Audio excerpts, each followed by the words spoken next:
Hello friends, कैसे हैं आप सब। तो आज हम प्लाजो पैंट की कटिंग करेंगे। तो उसके लिए ये मैंने 2 मीटर का फैब्रिक लिया है और इस तरह की शेव पट्टी आपके पास ज़रूर होनी चाहिए अगर आप कटिंग सीखना चाहते हैं। और ये ज़्यादा महंगी नहीं है, 30 से 40 रुपए में आसानी से आपको मिल जाएगी। प्लाजो की कटिंग के लिए सबसे ज़रूरी है। और एक ये सीधी पट्टी, ये हर तरह की निशान लगाने के लिए बेस्ट है। तो अब हम कटिंग शुरू करते हैं। बहुत ही आसान तरीके से मैं आपको कटिंग करना सिखाऊंगी। देखिए, ये 2 मीटर फैब्रिक है और मैंने इसे उल्टी तरफ से इसे बिछा लिया है।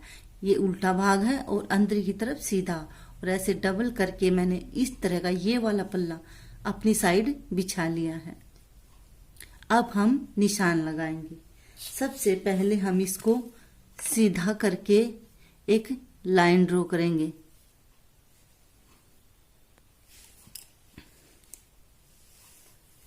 देखिए, इस तरह से मैंने ये लाइन ड्रॉ कर ली है।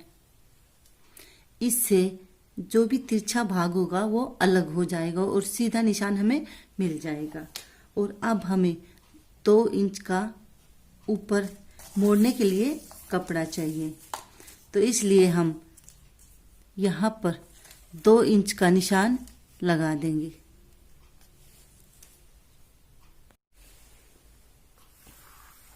तो ये देखिए, मैंने 2 इंच का निशान लगा दिया है। ये हमें ऊपर मोड़ने के लिए चाहिएगा। और अब हमें यहाँ पर एक सीधी लाइन खींचनी है ताकि ये कटिंग हमारी सफाई से हो। तो इस तरह से थोड़ा सा मार्जिन छोड़ते हुए हमें सीधी लाइन बनानी है। तो देखिए, मैंने लाइनिंग खींच ली। अब हम मेजरमेंट पे आते हैं। आपका कोई भी नाप हो, आप किस तरह से उसकी कटिंग कर सकते हैं। देखिए, जैसे 40, मुझे 40 कमर चाहिए इसकी, और 40 ही मुझे इसकी लेंथ चाहिए। तो 40 का चौथा भाग 10 होता है। तो इस तरह से पहले हमें 10 पर निशान लगाना होगा। उसके बाद 2 इंच हम इसमें एक्स्ट्रा जोड़ेंगे। तो ये आ गया हमारा 12 इंच। 12 ही हमें आसन लेना होगा।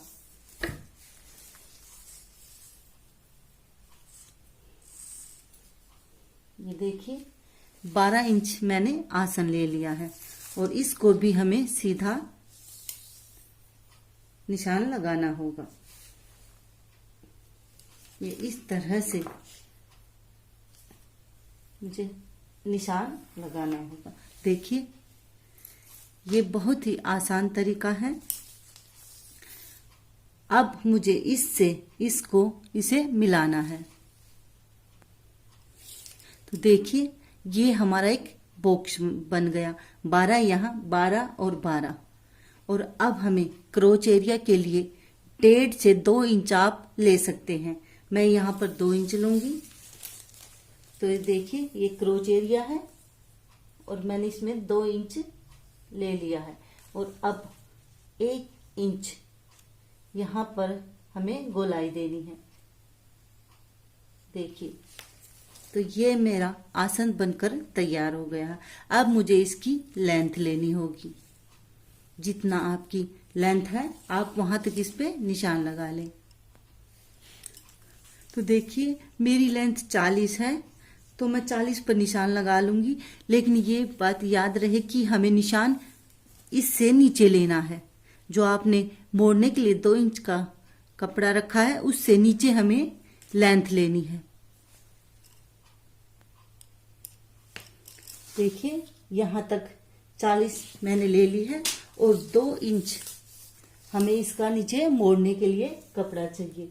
तो 2 इंच मैं यहाँ पर मोड़ने के लिए कपड़ा लूंगी और इस पर भी सीधी लाइन बना लेंगे।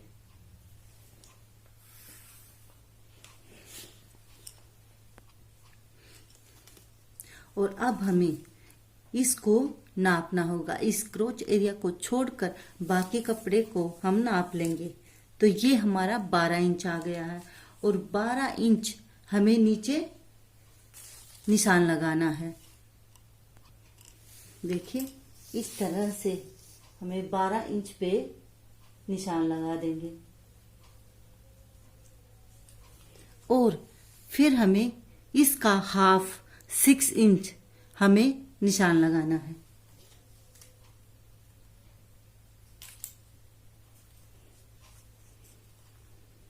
देखिए अब हमें इस शेप पट्टी की जरूरत पड़ेगी।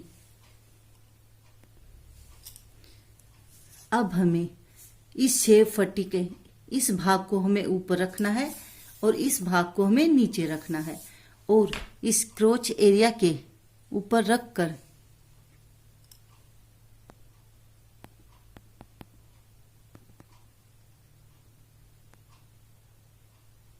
क्रोच एरिया से हमें इसका निशान लगाना है और नीचे तक हमें इसका निशान लगाना है।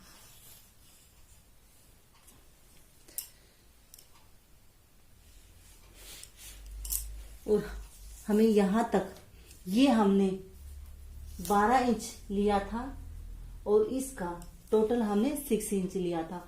हमें टोटल लेंथ इसकी 6 इंच रखनी है, तो इसलिए हमें 3 इस साइड और 3 इस साइड, टोटल 6 पे निशान लगाए हैं और उसके बाद इसे हमें मिलाना है इस तरह से और दूसरी तरफ से भी इसी तरह हमें मिलाना है। तो ये हमारा निशान लग गया है। हम इसी निशान पर अब इसकी कटिंग करेंगे। तो फ्रेंड्स, इसकी कटिंग करने से पहले मैं आपको एक बार इसको निशान को दिखा देती हूँ किस तरह हमने निशान लगाए हैं। ये यहाँ पर 2 इंच का हमने ऊपर छोड़ा था मोड़ने के लिए और ये आसन है और ये क्रोच एरिया से लेकर नीचे तक हमने इस तरह से लाइन ड्रॉ की थी। देखिए, अगर आपको कुछ भी समझ में ना आए तो आप मुझे कमेंट करके पूछ सकते हैं। और अब हमें इसकी कटिंग करनी है। तो फ्रेंड्स, आगे के भाग की कटिंग के बाद हम पीछे के भाग की कटिंग करेंगे। तो उसके लिए ये पीछे का जो भाग का कपड़ा है ये हमें एक्स्ट्रा चाहिए, कम से कम 1.5 से 2 इंच हमें इसके लिए ये एक्स्ट्रा चाहिए। इस तरह से हमें इस पर ये इसको रखना होगा। अक्सर शिकायत करते हैं कि जब हम बैठते हैं तो वो पीछे के नीचे की तरफ खींचता है, तो उसके लिए हमें इस यहाँ पर एक्स्ट्रा कपड़ा चाहिएगा लूजिंग के लिए, तो इसलिए हमें इसे एक्स्ट्रा रखना होगा और पूरे पर इस तरह से हमें बिछा लेना है। और हमें यहाँ से 2-2 इंच का नीचे तक एक्स्ट्रा कपड़ा चाहिएगा, तो हम यहाँ पर निशान लगा लेंगे।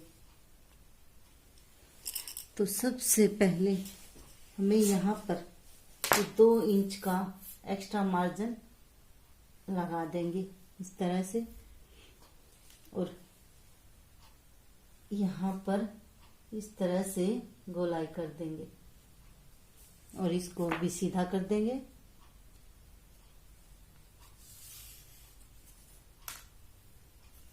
और शेव पट्टी की मदद से इस लाइन को भी हम सीधा खींच देंगे। बाकी निशान हमें सेम रखना है। हमें यहाँ पर सिर्फ 2-2 इंच का नीचे तक इस साइड पे हमें निशान लगाकर इसकी कटिंग करनी है। बाकी इस साइड का हिस्सा हमें सेम रखना है। अब हम ऊपर की तरफ से देखते हैं।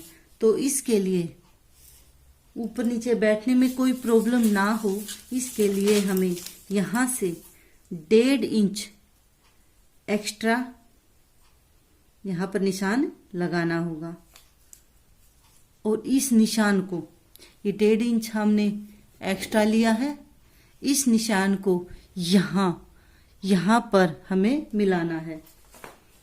हमें यहाँ से एक्स्ट्रा नहीं लेना है, हमें सिर्फ यहाँ से एक्स्ट्रा लेना है।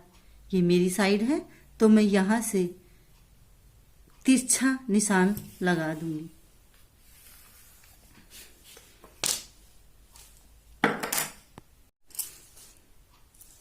तो देखिए फ्रेंड्स, ये हमने निशान लगा दिया है और हमें ये तिरछा ही रखना है। और अब हम इसकी कटिंग कर लेते हैं। तो देखिए फ्रेंड्स, ये मैंने प्लाजो पैंट की कटिंग कर ली है। प्लाजो पैंट की कटिंग कई तरह से की जाती है। इसमें आप जेब की भी बना सकते हैं और कई तरीके से इसकी कटिंग की जाती है। आने वाली वीडियोस में मैं आपको अलग अलग तरीके से पैंट की कटिंग करना बताऊंगी और इसकी सिलाई मैं अगली वीडियो में बताऊंगी। ये बहुत लंबा हो गया है और भी कई तरह के सूट की कटिंग मैं आपको बताऊंगी। अगर आपको ये वीडियो पसंद आए तो प्लीज लाइक कीजिए, नए हैं तो सब्सक्राइब कीजिए। Thank you for watching.